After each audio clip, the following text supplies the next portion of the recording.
Cum executăm corect mișcarea pe nume Maya sau Shakira Move?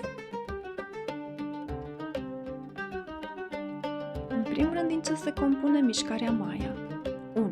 Din ridicări și coborâri de șolduri.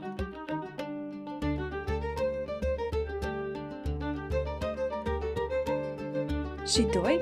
Din împingeri laterale ale șoldului. Începe prin a stăpâni aceste două mișcări.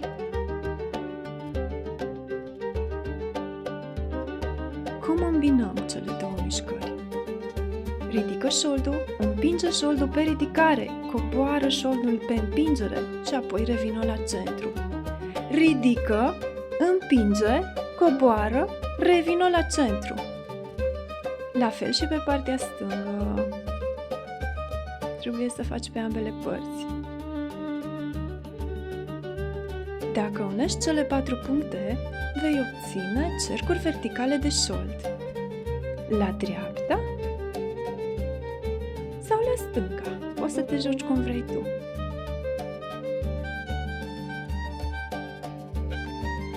Combină-le acum.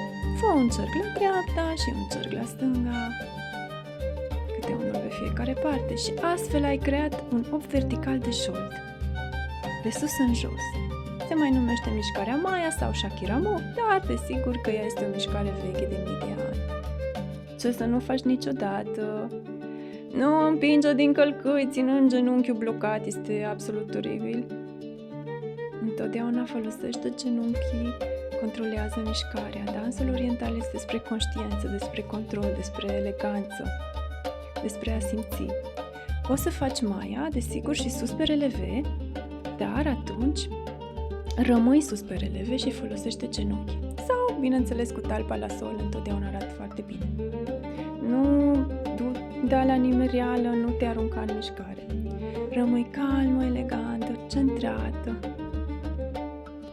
Întotdeauna fă liniște în partea de sus, iată cum poți să te verifici.